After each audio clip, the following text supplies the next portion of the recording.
Paid by the government. That is correct. These are your tax dollars at work.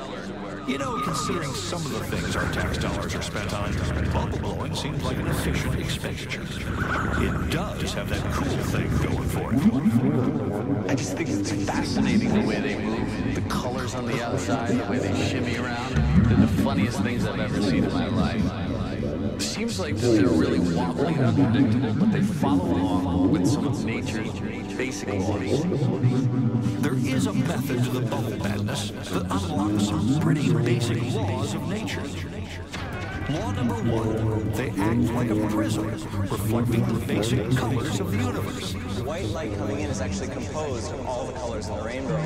And based on the thickness of the film, all the different colors refract off in a different way. So just like a prism, we get the whole spectrum in every bubble. The amazing thing to me is that when you look up close, it looks like bubbles are clear, but there's so much color going on. That is correct. There's every color of the rainbow. I like to think that colors are a map showing you that the film is thick in some places and thinner in others. Law number two, bubbles want to be round, not get around the edge. When we warm one of Keith's monsters, it looks like a drunken amoeba, but once let go, it wobbles its way toward becoming spherical. Go for it. Go for it. When we get warped, this basic bubble yearning is revealed. They long to become spherical, and their ultimate demise is all part of the great scheme of things. But unlike death and taxes, there is a way to prolong the inevitable. And that brings us to law number 3.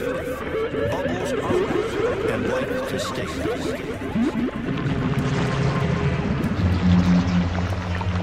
Now, anytime you touch a bubble, it pops, but it seems like you have no problem using any of these tools to mess with bubbles without them blowing up. The rule is dry things pop bubbles, but wet things don't. If you wet your hand, you can probably put your whole hand in there. Yeah, try it.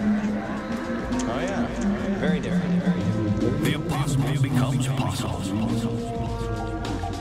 The soap bubble molecules bond with the same molecules coating Jeff's hand, so he's more than welcome to come inside.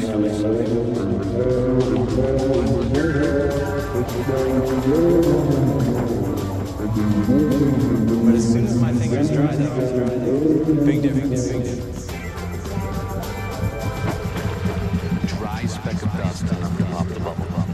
It's amazing how delicate the bubble really is. Now, as a bubble expert, have you had a chance to see one of these pop? It happens so fast. I'd love to see it. It's a couple thousand of a second. Well, Matt, why don't we set this up? Keith has had a chance to show off to us. Now it's our turn. We're going to show him something he's never seen before.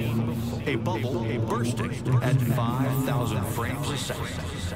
A simple ball bearing is the projectile of choice to accomplish the task. Coming down. At normal speed, it looks like the bubble just explodes. But is that what's really happening?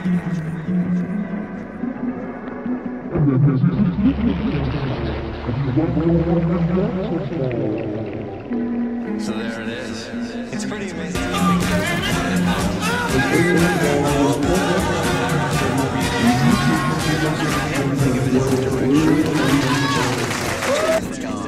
Watch the bubble burst again, even slower this time. To turn poetry into motion. There's some complex science going on here. Surface tension holds the soap bubble molecules together, while the air inside the bubble is forcing them apart. When the bubble begins to tear, soap molecules shoot out in all directions as tiny droplets. As we bid farewell to the wonderful world of bubbles, we recruit some volunteers to give them a last kiss goodbye. Let's just put that right back to the beginning. The droplet days out of the crater, which falls around or correlate. The crater acts like a spring stretching out. The surface tension horn pulls it back and upwards into a column or jet. So there you have it now. Bubbles, everyday psychedelic miracles of physics, the time-warped way. When we come back, we'll show you the perfect way to end the dinner party.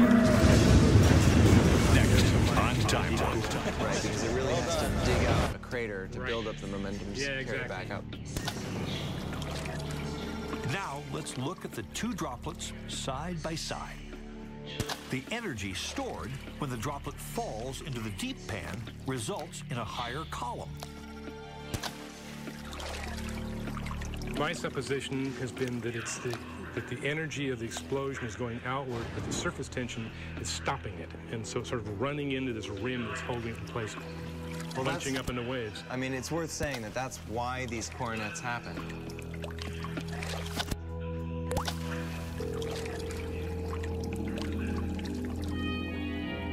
Could two adults have more fun with a drop of water? How about more color? So we have blue on the back side, and the red will be above. Any light or any flat surface, horizontal surface of the water, will see the blue. Gotcha. And the front side of the waves will be seeing the red.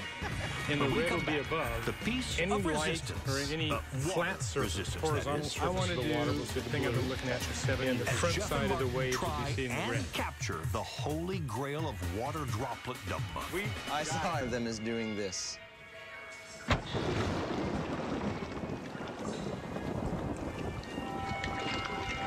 And I think no one really gives that the attention that it deserves. That is unreal.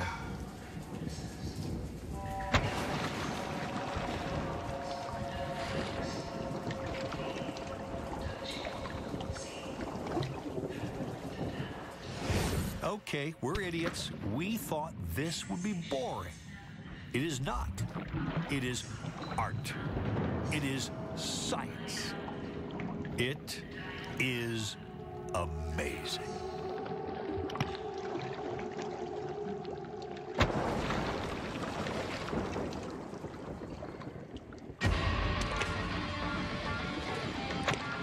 Now, this is tough to top, but we're here to serve.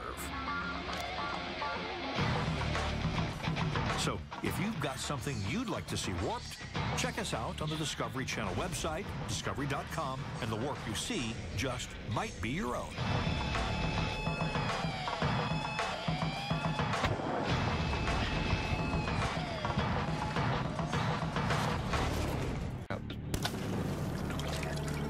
Now, let's look at the two droplets side by side. The energy stored when the droplet falls into the deep pan results in a higher column. My supposition has been that that the energy of the explosion is going outward, but the surface tension is stopping it. My parents were young, and my father was working his way up from the bottom to the top of his profession. My mother was beautiful and gay, and it was she who saved and scraped to inspire me to further effort in music and dance and book scholarship.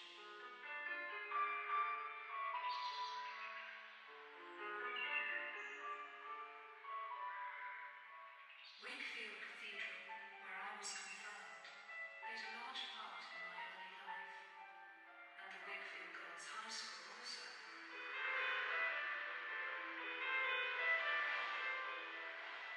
My headmistress